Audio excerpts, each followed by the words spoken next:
শান্তি। আজ 3 জুলাই 2025 প্রাতমূল্যি। ওম শান্তি। বাপ দাদা মধুবন। বাপ দাদা বলছেন, মিঠে মিঠে বাচ্চে, এই অসীম জগতের নাটকে তোমরা হলে ওয়ান্ডারফুল অ্যাক্টার। এ হলো অনাদি নাটক, এতে কোনো কিছু পরিবর্তন হতে পারে না। আজকের মূল্যের প্রশ্ন, বুদ্ধিমান দূরদর্শী বাচ্চারা কোন গোপন রহস্যকে বুঝতে পারে? উত্তর, মূল বতন থেকে শুরু করে সম্পূর্ণ ড্রামার আদি, মধ্য এবং অন্তের যে গূঢ় রহস্য রয়েছে তা দূরদর্শী বাচ্চারাই বুঝতে পারে। বীজ আর বৃক্ষের সম্পূর্ণ জ্ঞান তাদের বুদ্ধিতেই থাকে। তারা জানে যে এই অসীম জগতের নাটকে আমরা আত্মারূপী অভিনেতারা যে এই বস্ত্র ধারণ করে অভিনয় করছি, শরীররূপী বস্ত্র ধারণ করে অভিনয় করছি। এতে সত্যযুগ থেকে শুরু করে কলিযুগ পর্যন্ত আমাদের পার্ট প্লে করতে হয়। সত্যযুগ থেকে শুরু করে কলিযুগ পর্যন্ত আমাদের পার্ট প্লে করতে হবে।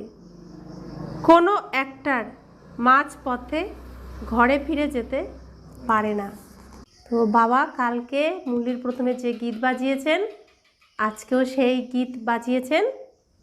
তুমি রাত কাটালে ঘুমিয়ে আর দিন কাটালে খেয়ে, অমূল্য এই জীবন করি তুল্য হয়ে যায়। তুনে রাত কাটাই খাকে, দিন রাত কাটাই শোকে, দিন কাটাই খাকে, অমূল্য এই মানব জীবন করি বনতা যায়। ওম শান্তি। বাচ্চারা এই গান শুনেছে। এখন এতে কোনো শব্দ সঠিক, আবার কোনোটা ভুলও।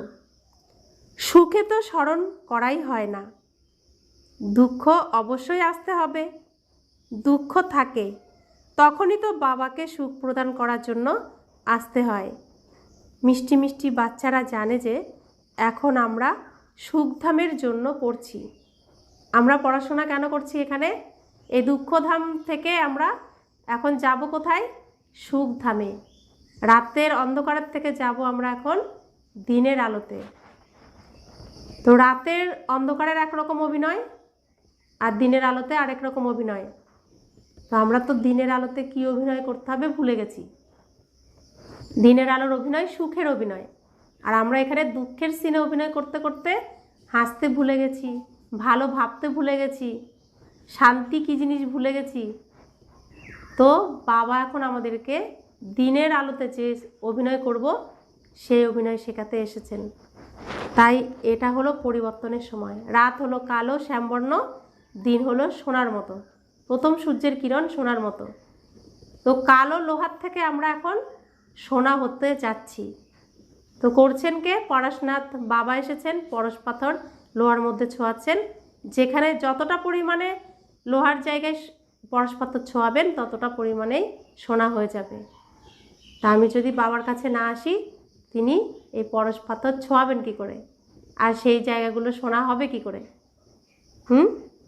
তাই জন্য রোজ বাবার কাছে আসতে হবে, নিজেকে ধীরে ধীরে সম্পূর্ণ সোনায় পরিণত করতে হবে। শ্যামবর্ণ থেকে গৌরবর্ণ নিজেকে করতে হবে। তো সম্পূর্ণ সোনা হয়ে উঠতে হবে।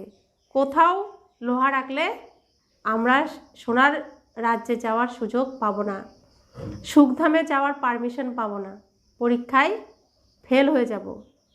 এখানেই আমাকে সোনা হয়ে দেখাতে হবে, সম্পূর্ণ সুখী হয়ে দেখাতে হবে। কারণ সুখের অভিনয় করতে যাচ্ছি। তো সম্পূর্ণ সুখী যদি এখানে আমি না হই, তাহলে 21 জন্ম 2500 বছর আমি সুখের অভিনয় করব। তো সেখানে আমি চান্স পাবো না। তাই সমস্ত দুঃখের অভিনয়কে এখানে সমাপ্ত করে এই সাজঘরে এসে দুঃখের সমস্ত মেকআপ এখানে তুলে সুখের মেকআপ করতে হবে। সব সময় আমি সুখী আত্মা, সন্তুষ্ট আত্মা, তৃপ্ত আত্মা, এরকম আমাকে এখানেই হয়ে দেখাতে হবে, তবে আমি ওই শুভধামে যাওয়ার, শুভধামে অভিনয় করার চান্স পাবো, সার্টিফিকেট পাবো। ওম শান্তি। বাচ্চারা এই গান শুনেছে, এখন এতে কোনো শব্দ সঠিক আবার কোনোটা ভুলও, তাই না?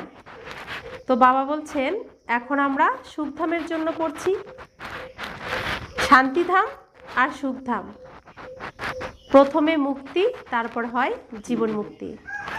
তাহলে শান্তিধাম হলো আমাদের মুক্তিধাম, যেখানে সব আত্মা যাবে, কোনো আত্মা এই স্টেজে থাকবে না।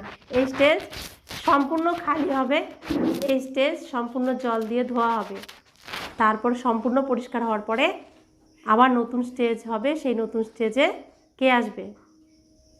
নতুন স্টেজে শ্রীকৃষ্ণ আসবে প্রথম সিনে। তো শুভধাম শুরু হবে। তো আমরা যাব প্রথমে মুক্তিধামে, এই সিনের থেকে মুক্ত হয়ে তারপর আসবো সেই নতুন স্টেজে শুভধামে, তাই তো, যাকে বলছি জীবন মুক্তি।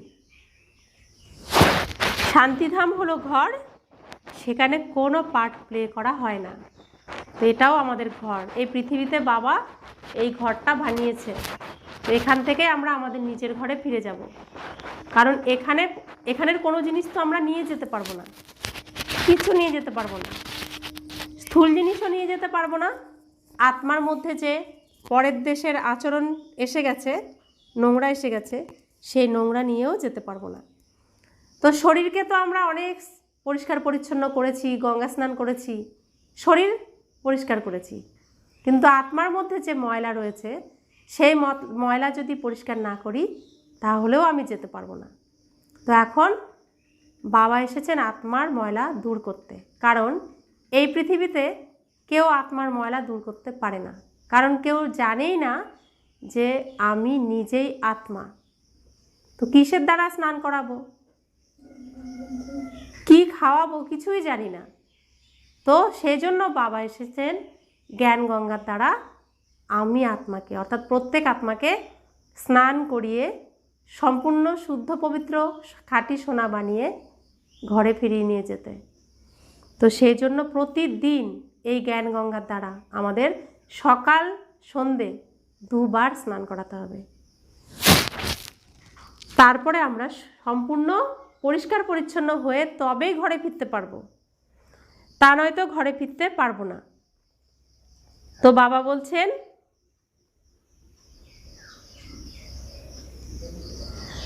অ্যাক্ট এই স্টেজেই করা হয়, ঘরে অ্যাক্ট করা হয় না। তো এটাও এখন বাবার ঘর, ঈশ্বরীয় বিশ্ববিদ্যালয়, এখানেও কোনো অ্যাক্ট হয় না। এখানে মেকআপ তোলা হচ্ছে, বাবা পরিষ্কার করে দিচ্ছেন, আবার নতুন করে সাজাচ্ছেন ঘরে ফিরিয়ে নিয়ে যাওয়ার জন্য, আর যাতে আমি পরে শুভধামে চলে আসতে পারি সেজন্য বাবা আমাকে সাজিয়ে দিচ্ছেন। তো এখানে আমাদের কোনো অভিনয় নেই, এখানে আমরা কারা প্রত্যেকে, এখানে আমরা কে, আমরা এখানে প্রত্যেকে কে? আত্মা। আমার আসল রূপ কি? আত্মা। আমার পিতা আত্মা, পরমাত্মা, আমি তার সন্তান আত্মা। এখানে আমাদের কোনো অভিনয় নেই, তাই আত্মা আত্মা আমরা কে? ভাই ভাই।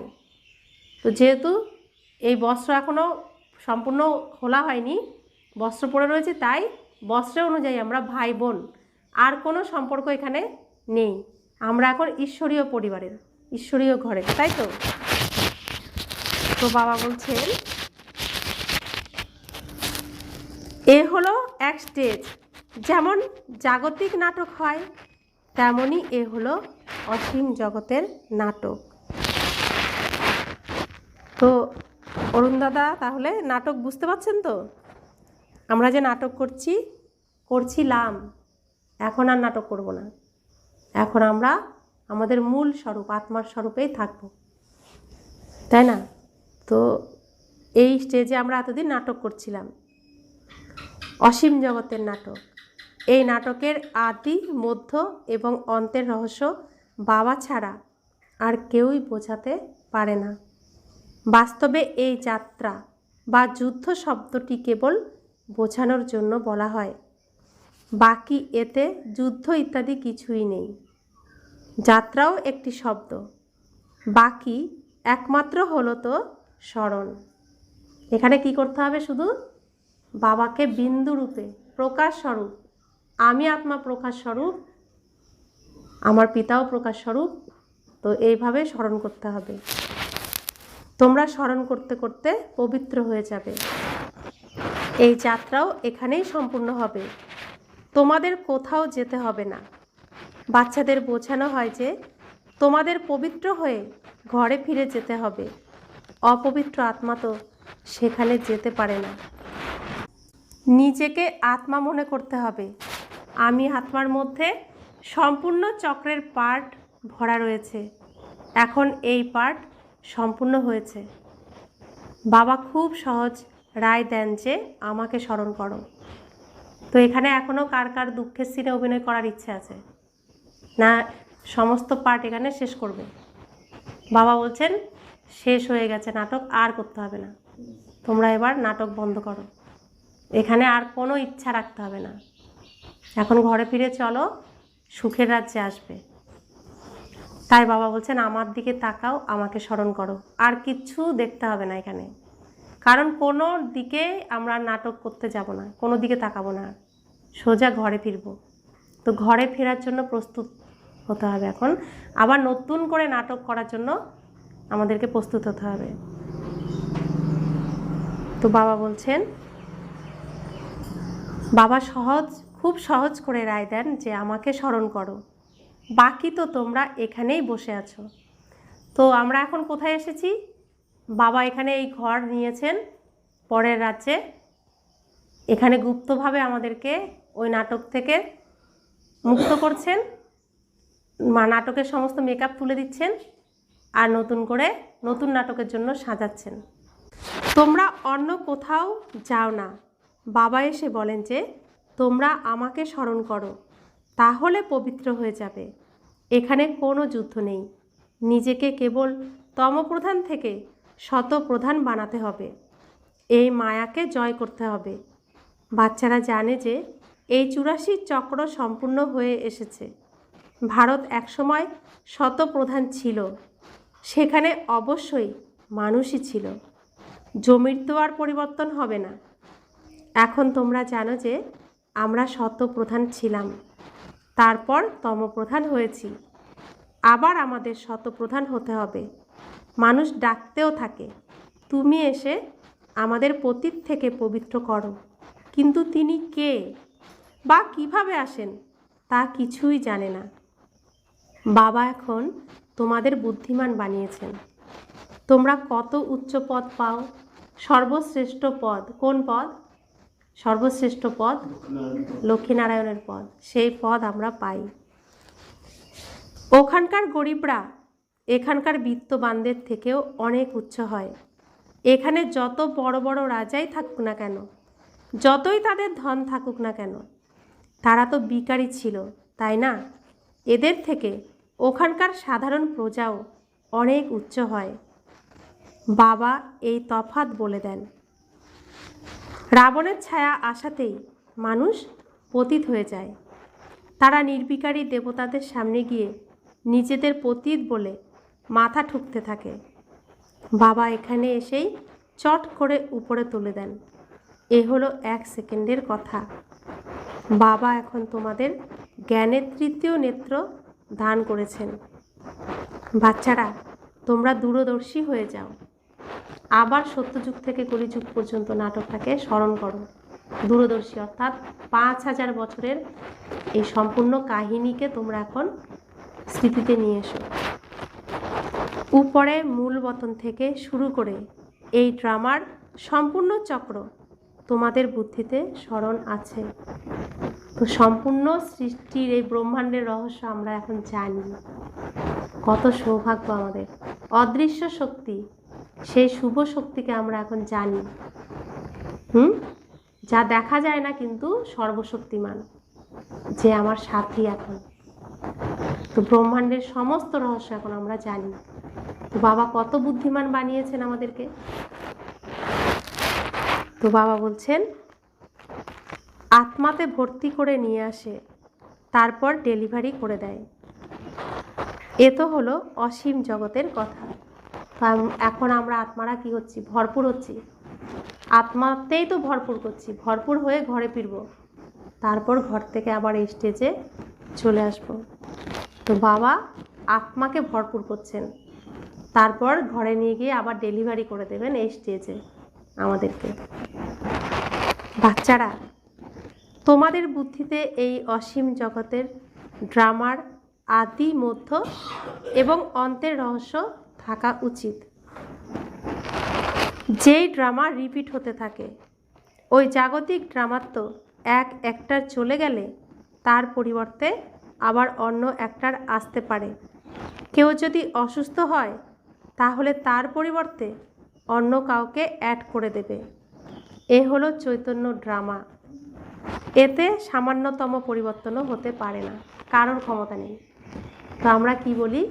কারোর আচরণ পরিবর্তন করার চেষ্টা করি। আমরা প্রত্যেকে অন্যের আচরণ পরিবর্তন করার চেষ্টায় জীবন কাটিয়ে দিই। তো কি হয়, কিছুদিন চেষ্টা করার পরে কিছু প্রভাব যদিও আসে, আবার যেরকম থাকে মানে আগে যেমন ছিল তেমনই হয়ে যায়। তখন হাল ছেড়ে দেয়, তারপরে বলে একে স্বয়ং ভগবানও পাল্টাতে পারবে না, একথা বলেই হাল ছেড়ে দেয়। অর্থাৎ কি, রেকর্ডিং যা হয়ে রয়েছে, তো রেকর্ড অর্থাৎ সে সিডি হোক বা যার মধ্যে রেকর্ডিং করা হয়েছে, তাকে মারলে পিটালে কি হবে? যা রেকর্ডিং আছে তাই তো বাঁচতে থাকবে, তাই তো হতে থাকবে। তা আমরাও সেরকম, এখন যা রেকর্ডিং করছি স্টেজে সেটাই হতে থাকবে। তো যতই কেউ পরিবর্তন করার চেষ্টা করুক না কেন, স্বয়ং ভগবানও পরিবর্তন করতে পারবে না, কারণ যা রেকর্ডিং তাই তো হবে, পরিবর্তন তো আর হবে না। তো পরিবর্তন করার সুযোগ কখন? এই যে এখন, খারাপটা মুছে ভালোটা ভরে দাও, এই সুযোগ, একবারই সুযোগ আমরা পাই এই সময়। কারণ আগের নাটকটা আমরা তো প্লে করছিলাম, তো সেখানে সিন চেঞ্জ করতে পারি এখন আমরা, এই একটাই সুযোগ, একবারই সুযোগ পাই। তো বাবা বলছেন, বাচ্চারা তোমরা জানো যে আমরা হলাম কে? আমরা প্রত্যেকে আত্মা, আমরা হলাম আত্মা। এ হলো আমাদের শরীররূপী বস্ত্র, যা পরিধান করে আমরা বহুরূপী পার্ট প্লে করি। তো বস্ত্র একবারই একটাই পাবো, এই ডিজাইনের বস্ত্র আর পাবো না। তো আমরা সব থেকে বেশি কটা চরিত্র অভিনয় করতে পারি এই নাটকে? 84টি। তো যে 84টি চরিত্র অভিনয় করে, 84টি ড্রেসই আলাদা আলাদা হয়, একটা ড্রেসের সাথে আরেকটা ড্রেস মিলবে না। অর্থাৎ এক শরীরের সাথে পরবর্তী আর শরীরগুলো মিলবে না। তাই শ্রীকৃষ্ণ রূপে একবারই অভিনয় করবে, তারপরে যে শরীর ছেড়ে অভিনয় করবে সেই রূপটা শ্রীকৃষ্ণের থাকবে না, অন্য ড্রেস হয়ে যাবে। তো সমস্ত ড্রেসই আলাদা হয়ে যাবে। তো আমরা এতদিন কার পুজো করতাম? ড্রেসের পুজো করতাম, কিন্তু পুজো কার করতে হবে? শ্রীকৃষ্ণের গুণের, অর্থাৎ আত্মার গুণের পূজা করতে হবে, বিশেষতার পূজা করতে হবে। তাই আমরা ব্রহ্মাকুমারী আশ্রমে কেউ কোনো ড্রেসের পূজা করি না, অর্থাৎ মূর্তির পূজা করি না। আমরা সমস্ত দেবী দেবতার গুণের, বিশেষতার, বিশেষ বিশেষ গুণের পুজো করি, গ্রহণ করি। তো বাবা বলছেন, এক চরিত্রে অভিনয় করলাম, সেই ড্রেসটা আমি ছাড়লাম, তারপরে আমি আবার যে অভিনয় করব সেখানে নাম, রূপ, দেশ, ফিচার্স পরিবর্তন হয়ে যায়, সব কিছু পরিবর্তন হয়ে যায়। অ্যাক্টররা তো তাদের অ্যাক্ট সম্বন্ধে জানে, তাই না? বাবা বাচ্চাদের এই চক্রের রহস্য তো বোঝাতে থাকেন। তো আমরা যে এখানে অ্যাক্ট করছি কেউ জানি না যে কে কোন চরিত্র অভিনয় করছি। বাবা এসে আমাদেরকে এখন সব জানাচ্ছেন যে তুমি এই এই চরিত্রে অভিনয় করেছ। কিন্তু লৌকিক জগতের অভিনেতারা তাদের অভিনয়কে জানে, কি নাটক করছে তারা জানে। সত্যযুগ থেকে শুরু করে কলিযুগ পর্যন্ত আসে, তারপর ফিরে যায়, তারপর আবার নতুনভাবে এসে পার্ট প্লে করে। একে ডিটেলে বোঝাতে টাইম লাগে। তো বাবা এটা ডিটেলে বোঝাচ্ছেন। কত টাইম লাগছে বোঝাতে? কত টাইম লাগছে বাবার এই রহস্য বোঝাতে, এই নাটকের সম্পূর্ণ কাহিনী বোঝাতে? 100 বছর সময় লাগছে। না হলে জ্ঞান কি? আমার পিতা পরমাত্মা, আমি আত্মা, বস্ত্র পরে এই স্টেজে অভিনয় করেছিলাম, এখন অভিনয় শেষ, বাড়ি ফিরতে হবে, আবার স্টেজে আসতে হবে, এটুকুই তো জ্ঞান। এর জন্য আর কি করার দরকার, কোনো কিছু করার দরকার নেই। কিন্তু আমি যে কি কি অভিনয় করেছিলাম সেগুলো তো বোঝার জন্য সময় লাগে, আর ডিটেলে বোঝাতে বাবারও 100 বছর লেগে যাচ্ছে। বীজের মধ্যে যদিও নলেজ আছে, তবুও বোঝাতে তো টাইম লাগে, তাই না? তোমাদের বুদ্ধিতে সম্পূর্ণ বীজ আর ঝাড়ের রহস্য আছে, তাও এদের মধ্যে যারা বুদ্ধিমান তারাই বুঝতে পারে যে বীজ উপরে আছে। এর উৎপত্তি, পালনা আর সংহার কিভাবে হয় তাই ত্রিমূর্তিও দেখানো হয়েছে। তাহলে উৎপত্তি কার দ্বারা হচ্ছে? ব্রহ্মার দ্বারা। পালনা কার দ্বারা হচ্ছে?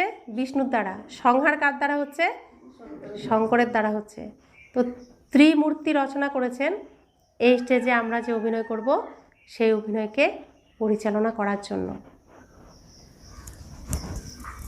বাবা যে এই জ্ঞান এইভাবে বোঝান, অন্য কোনো মানুষ এই জ্ঞান দিতে পারে না। যখন এখানে আসে তখন জানতে পারে। তাই তোমরা সবাইকে বলো যে এখানে এসে বোঝো। কেউ কেউ খুবই একগুঁয়ে হয়, যারা বলে আমরা কিছুই শুনবো না। কেউ তো আবার শোনেও, কেউ লেখা কাগজ নেয়, কেউ আবার নেয় না। তো কেউ আবার মুরলি, প্রিন্টিং মুরলি নেয় বাড়িতে আবার রিভাইজ করার জন্য, পড়ার জন্য। কেউ আবার নেয় না। তো বাচ্চাদের তো বাবা জানেন, সব বাচ্চাকেই জানেন। যারা শুনতে চায় না তারাও বাচ্চা, যারা শোনে তারাও বাচ্চা, যারা মন দিয়ে শোনে তারাও বাচ্চা, সবাই হলো বাবার বাচ্চা। তোমাদের বুদ্ধিও কত বিশাল, দূরদর্শী হয়ে গেছে। তোমরা তিন লোককে জানো।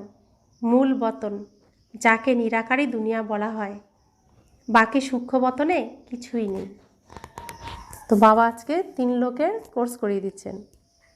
সম্পর্ক সম্পূর্ণ হলো মূল বতন এবং স্থূল বতনের সঙ্গে।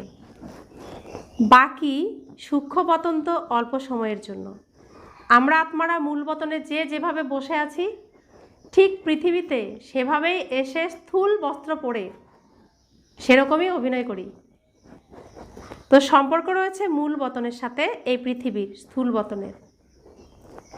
সূক্ষ্ম বতনের সঙ্গে কোনো সম্পর্ক নেই, আছে অল্প সময়ের জন্য যেটুকু আছে। বাকি আত্মারা সব উপর থেকে এখানে আসে পার্ট প্লে করার জন্য। এই ঝাড়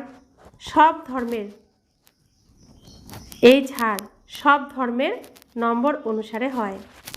এ হলো মনুষ্যের ঝাড় এবং সম্পূর্ণ অ্যাকিউরেট। এর কিছুই আগে পিছনে হতে পারে না। না আত্মারা অন্য কোথাও গিয়ে বসতে পারে, না আত্মারা ব্রহ্ম মহাতত্ত্বে থাকে। যেমন আকাশে স্টার থাকে, এই স্টার তো দূর থেকে ছোট ছোট দেখতে লাগে, আসলে তো বড়। কিন্তু আত্মা তো না ছোট বড় হয়, আত্মা ছোট বড় হয় না, আর না আত্মার বিনাশ হয়। আত্মা সব সূক্ষ্ম ছোট্ট একই, প্রত্যেকের একই সাইজ, প্রত্যেকেরই একই সাইজ। আত্মা ছোট বড় কিছু হয় না, সবাই একই রকম। তো বাবা বলছেন আকাশে যে আমরা তারা দেখি, এরা তো এক একটা বড় বড় গ্রহ, অনেক বড় গ্রহ, কিন্তু নিচের থেকে বিন্দু রূপেই দেখি না তারা, ছোট্ট ছোট্ট তারা দেখি। কিন্তু আমরা আত্মারও এরকমই তারা, প্রত্যেকের রূপই হলো বিন্দু, কিন্তু সবাই একই রকম, সূক্ষ্ম, অতি সূক্ষ্ম আত্মা। তো বাবা বলছেন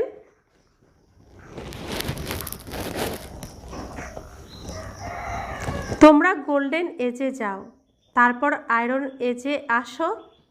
বাচ্চারা জানে যে আমরা গোল্ডেন এজে ছিলাম, এখন আয়রন এজে এসে গেছি।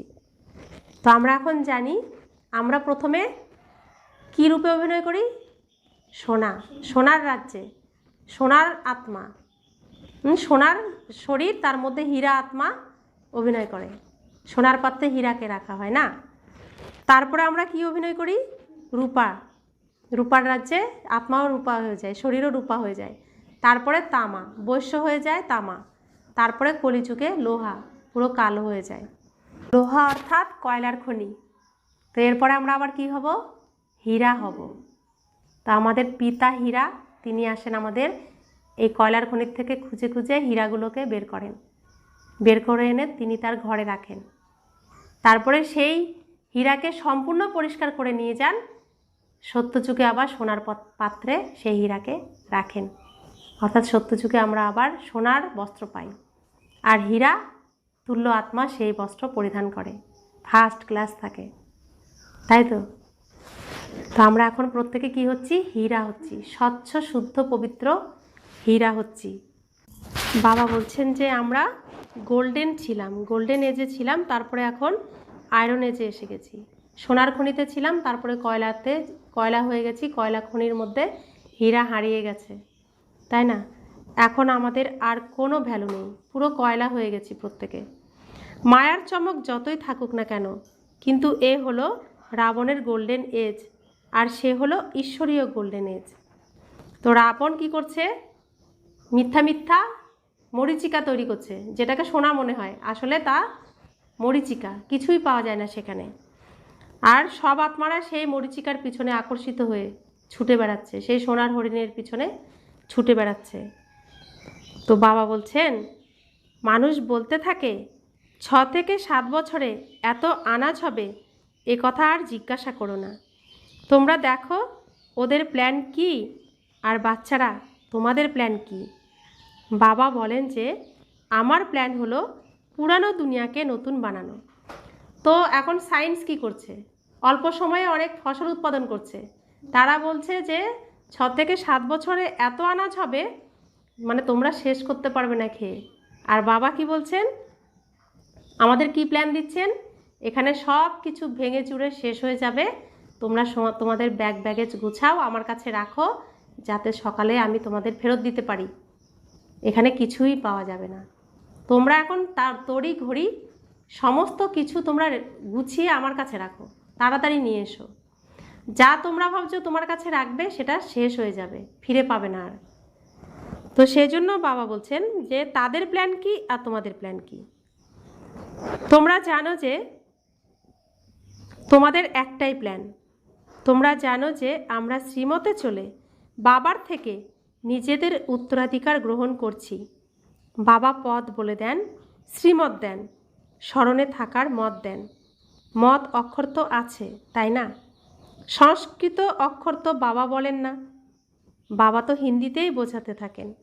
ভাষা তো অনেকই আছে, ইন্টারপ্রিটারও দোভাষীও থাকে, যে শুনে বুঝিয়ে বলে।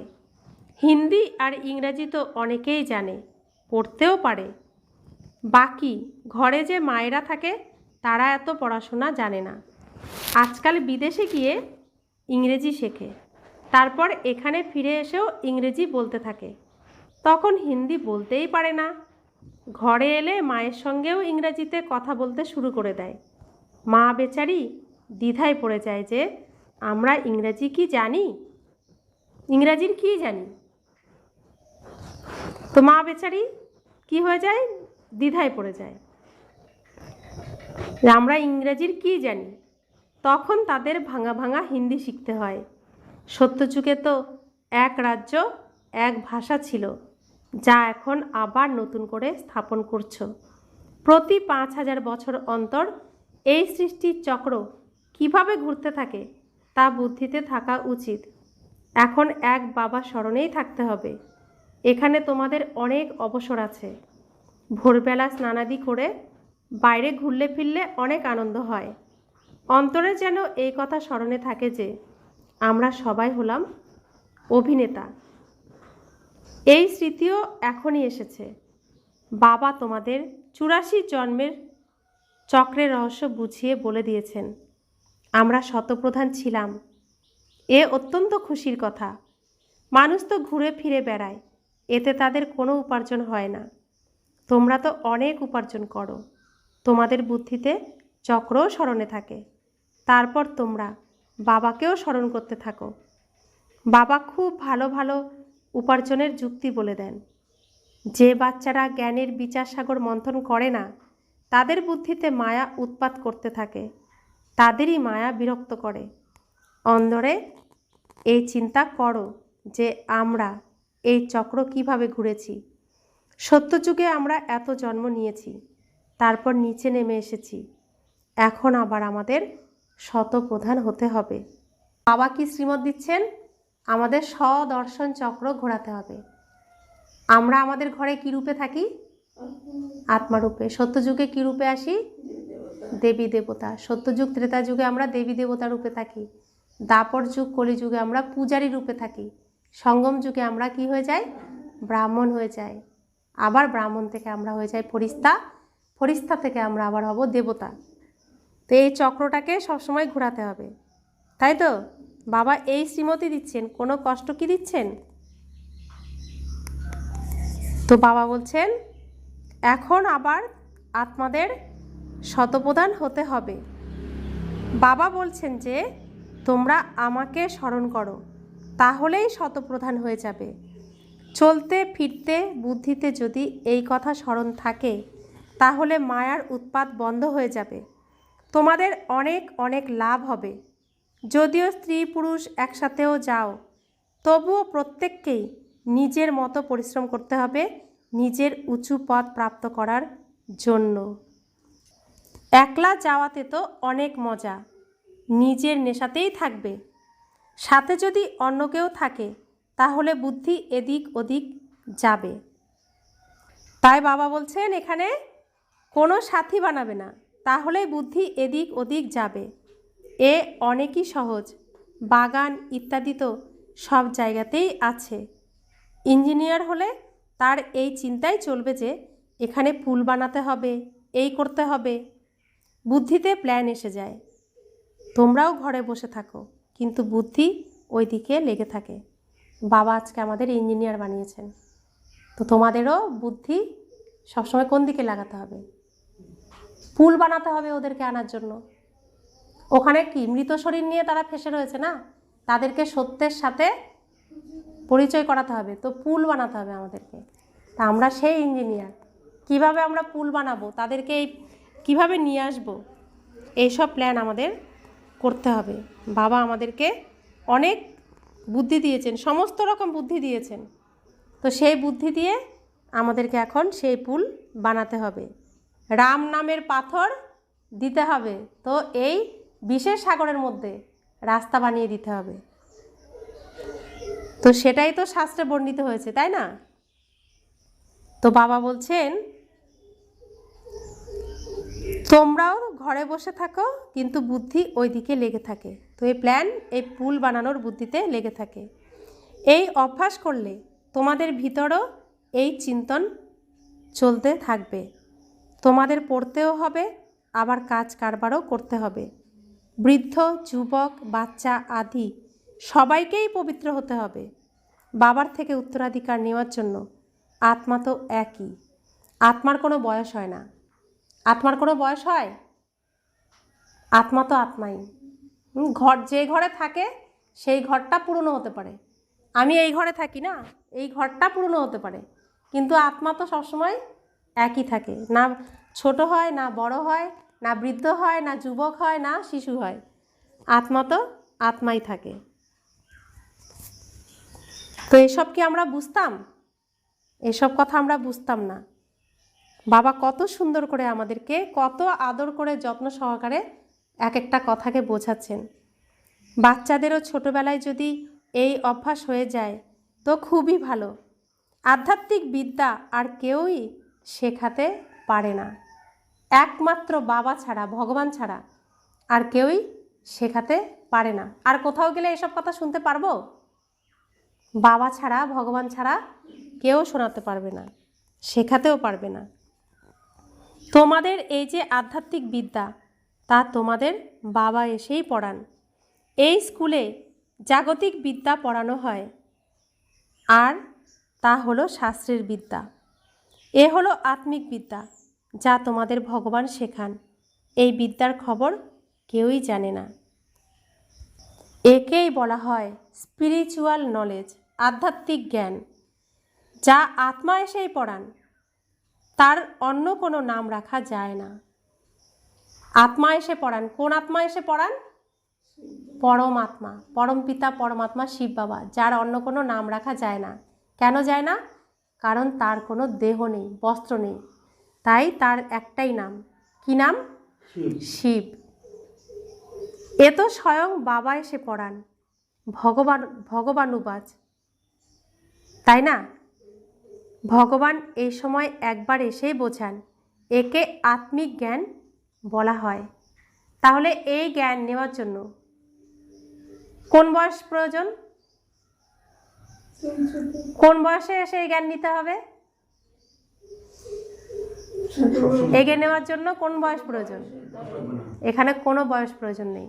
এখানে 5 বছরের বাচ্চাও শুনতে পারে, 1 দিনের বাচ্চাও শুনতে পারে, আবার যুবকরাও শুনতে পারে, বৃদ্ধরাও শুনতে পারে। এটা হলো এই অলৌকিক ঈশ্বরী বিশ্ববিদ্যালয়, যেখানে সব ধরনের স্টুডেন্টই থাকে, সব ধরনের বাচ্চারাই আসতে পারে। এখানে কোনো বয়সের সময়সীমা নেই, কারণ আত্মার কোনো বয়স হয় না। আর এখানে পড়াশোনা করতে কে আসে? আত্মা। কার কাছে পড়াশোনা করতে আসে? পরমাত্মার কাছে। আত্মার কাছে আত্মা পড়াশোনা করতে আসে। তো বাবা বলছেন, এই শাস্ত্রের বিদ্যা আলাদা। তোমরা জানো যে জ্ঞান হলো এক জাগতিক কলেজ আদির। দ্বিতীয় হলো আধ্যাত্মিক শাস্ত্রের বিদ্যা। তৃতীয় হলো এই আত্মিক বিদ্যা, আত্মিক জ্ঞান।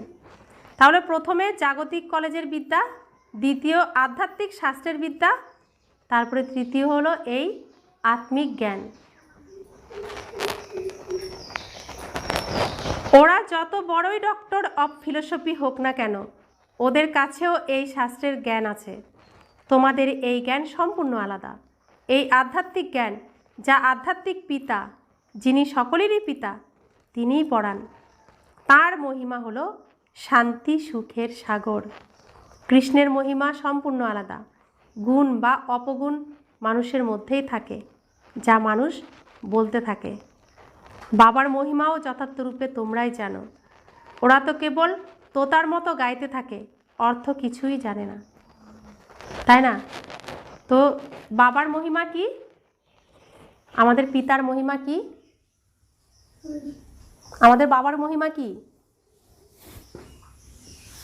তিনি সুখের সাগর, শান্তির সাগর, প্রেমের সাগর, আনন্দের সাগর, জ্ঞানের সাগর, পবিত্রতার সাগর, শক্তির সাগর।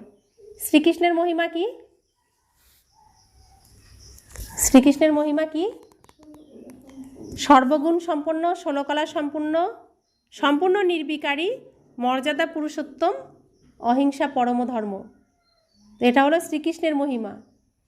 আর বাবার মহিমা হলো তিনি সুখের সাগর, শান্তির সাগর। তো বাবার মহিমা কে জানে যথার্থ রূপে? আমরা জানি। শ্রীকৃষ্ণের মহিমাও যথার্থ রূপে কারা জানে? আমরাই জানি। তো বাবা বলছেন, তারা তো তোতার মতো গাইতে থাকে, অর্থ কিছুই বোঝে না, জানে না, তাই না? তো বাবা বলছেন, বাবার মহিমাও যথার্থ রূপে তোমরাই জানো। ওরা তো কেবল তোতার মতো গাইতে থাকে। তাই বাবা বাচ্চাদের রায় দেন যে কিভাবে নিজের উন্নতি করবে। পুরুষার্থ করতে থাকলে তখন ধারণা পাকা হতে থাকবে। তখন অফিসে কাজ করার সময়ও এই স্মৃতিই আসবে, ঈশ্বরের স্মৃতিই থাকবে। তাই জন্য কি করতে হবে? প্রত্যেক দিন পুরুষার্থ, অর্থাৎ পড়াশোনা প্রত্যেক দিন করতে হবে। প্রত্যেক দিন না করলে ধারণা হবে না।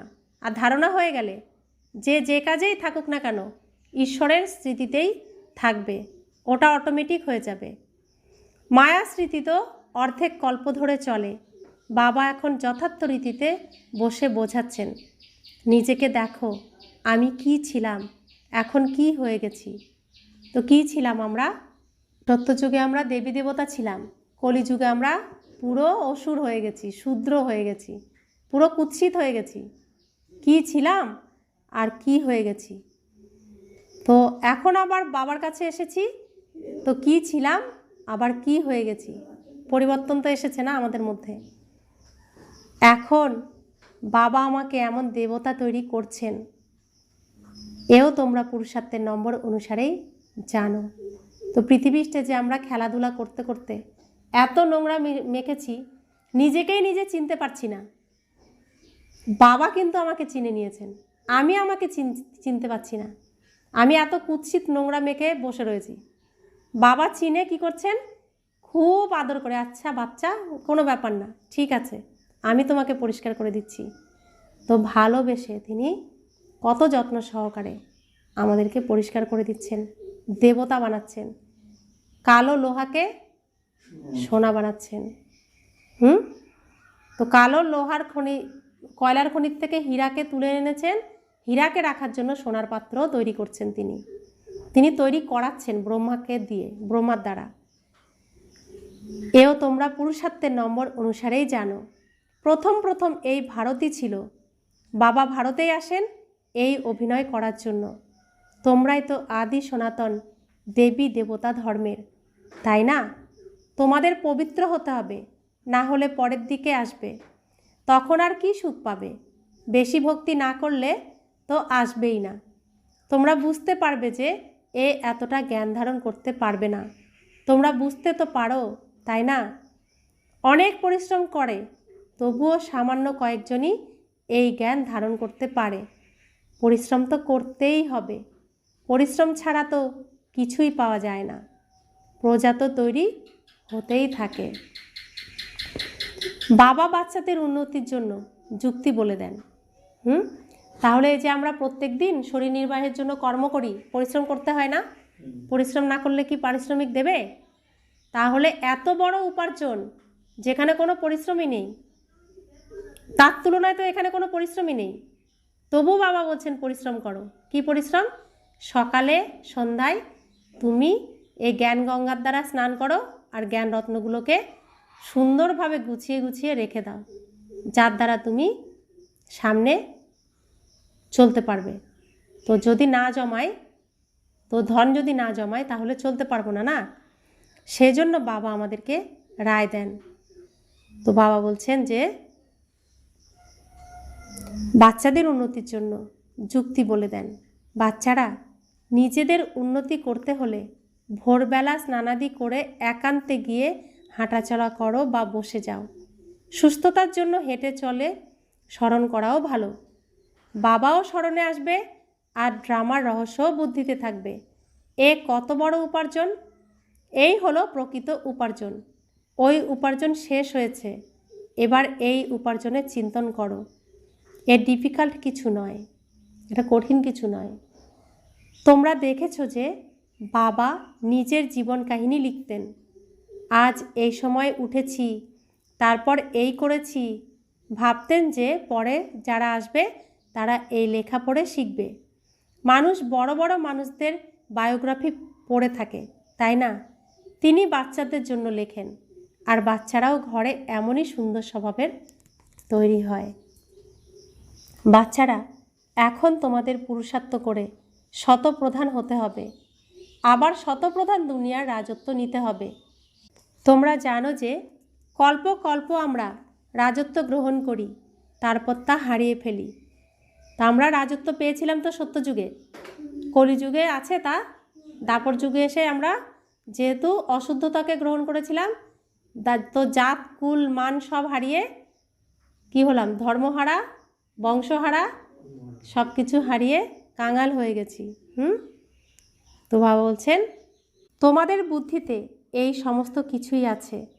এ হলো নতুন দুনিয়া, নতুন ধর্মের জন্য নতুন জ্ঞান।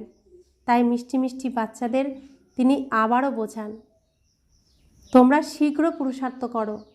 শরীরের উপর তো কোনো ভরসাই নেই। আজকাল মৃত্যু অনেক সহজ হয়ে গেছে। এখন হোলসেলে মৃত্যু হবে, খুবই সহজেই মৃত্যু হবে, মৃত্যুর জন্য কোনো পরিশ্রম করতে হবে না। তো তিনি আমাদেরকে মিষ্টি মিষ্টি বাচ্চাদেরকে বোঝাচ্ছেন আবারও কেন? কারণ আগের কল্পেও তিনি বুঝিয়েছিলেন, আবারও তিনি বোঝাচ্ছেন। তো বাবা বলছেন তোমরা তাড়াতাড়ি শীঘ্র পুরুষার্থ করো। শরীর তো যে কোনো সময় সাথ ছাড়তেই পারে, শরীর না থাকলে এই পুরুষার্থ, এই পড়াশোনা করা সম্ভব নয়। ওখানে অমরলোকে এমন মৃত্যু কখনোই হয় না। এখানে তো বসে বসেও কিভাবে মরে যায়। তাই নিজের পুরুষার্থ করতে থাকো, জমা করতে থাকো। তো যতটা এখানে পাবো ততটাই, যতটা এখানে করব ততটাই ওখানে পাবো। তাই এই পড়াশোনার উপরেই বেশি নজর, বেশি সময়, বেশি অ্যাটেনশান দেওয়া প্রয়োজন। তো যে করবে সেই পাবে। अच्छा, मीठे मीठे सिखिले बच्चों प्रति माता पिता बाप दादा का याद प्यार और गुड मॉर्निंग। रूहानी बाप की रूहानी बच्चों को नमस्ते। हम रूहानी बच्चों की रूहानी माता पिता बाप दादा को याद प्यार गुड मॉर्निंग और नमस्ते नमस्ते नमस्ते। शुक्रिया बाबा, शुक्रिया बाबा, शुक्रिया। धारणार जन्य मुख्य सार, बुद्धिके ज्ञान चिंतने बिजी राखार अभ्यास करते हबे। যখনই সময় পাবে একান্তে গিয়ে বিচার সাগর মন্থন করতে হবে। বাবাকে স্মরণ করে প্রকৃত উপার্জন জমা করতে হবে। দূরদর্শী হয়ে এই অসীম জগতের নাটককে যথার্থ রীতিতে বুঝতে হবে। সমস্ত অভিনেতাদের পাঠকে সাক্ষী হয়ে দেখতে হবে। আমি যাদের সাথে রয়েছি তারাও অভিনয় করছে, আমাকে সাক্ষী হয়ে দেখতে হবে। কোনো মত প্রকাশ করা যাবে না, কারণ সে তার অভিনয় করছে, আমি আমার অভিনয় করছি। তাই সাক্ষী হয়ে, যেমন সিনেমা দেখি সাক্ষী হয়েই তো দেখি বসে বসে, সেরকম অন্যদের অভিনয়ও আমাদের সাক্ষী হয়ে দেখতে হবে। বরদান, মধুরতার বরদানের দ্বারা সদা এগিয়ে চলা শ্রেষ্ঠ আত্মা ভব। মধুরতা এমনই এক বিশেষ ধারণা যা তিক্ত ধরণীকেও মধুর বানিয়ে দেয়। যে কাউকে 2 মিনিট মিষ্টি দৃষ্টি দিয়ে দাও, মিষ্টি বাণী বলে দাও, তাহলে যে কোনো আত্মাকে সদাকালের জন্য ভরপুর করে দিতে পারবে। 2 মিনিটের মিষ্টি মিষ্টি দৃষ্টি বা বাণী সেই আত্মার সৃষ্টি পরিবর্তন করে দেবে। তোমাদের 2টি মধুর কথাও সদাকালের জন্য তার পরিবর্তন হওয়ার নিমিত্ত হয়ে যাবে। এই জন্য মধুরতার বরদান সদা সাথে রাখবে, সদা মিষ্টি হয়ে থাকবে আর সবাইকে মিষ্টি বানাবে। বুঝেছেন বাবা কি বলেছে, কি বরদান দিয়েছে? আমরা মিষ্টি মিষ্টি পিতার মিষ্টি মিষ্টি বাচ্চা, তাই সবাইকে মিষ্টি মিষ্টি সুখই দেব। সবাইকে কাঁটার থেকে ফুল বানানোর রাস্তা বলে দেব, দুঃখ থেকে সুখ পাওয়ার রাস্তা বলে দেব। তাই তো বাবা বলছেন তোমার মিষ্টি দৃষ্টি, মিষ্টি 2 মিনিটের কথা একজনের সৃষ্টির সমস্ত কিছুই পরিবর্তন করে দিতে পারে। অসুর থেকে সে দেবতা হয়ে যেতে পারে। তো এখন আমাদের সদা মিষ্টি হয়ে থাকতে হবে, সবাইকে মিষ্টি বানাতে হবে। স্লোগান, সকল পরিস্থিতিতে রাজি থাকো, তাহলে রাজ যুক্ত হয়ে যাবে।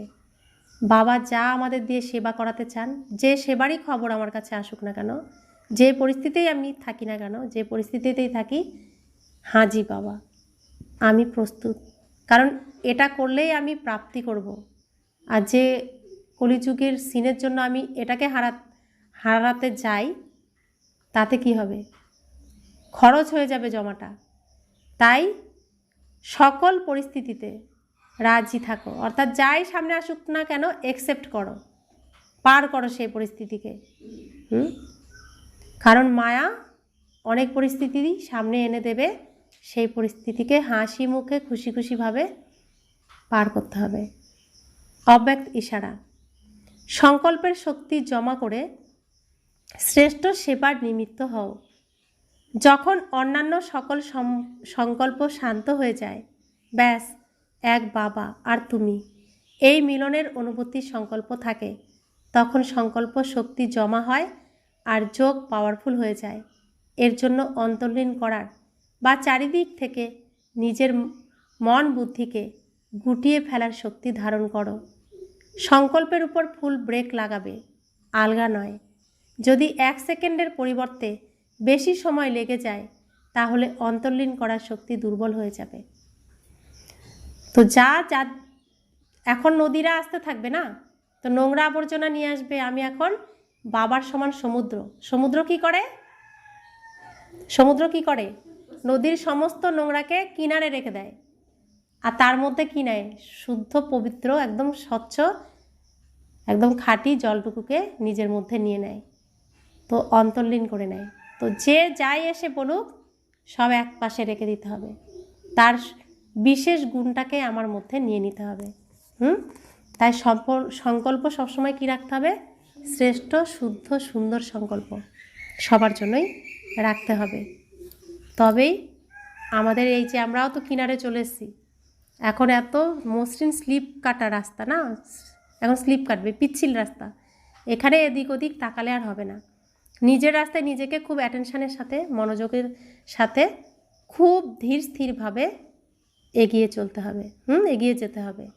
লক্ষ্য আমাদের সামনেই, সবই দেখা যাচ্ছে, শুধু পাটা রাখারই বাকি এখন। তো আমরা প্রস্তুত এখন লক্ষ্যে পৌঁছানোর জন্য। ওম শান্তি।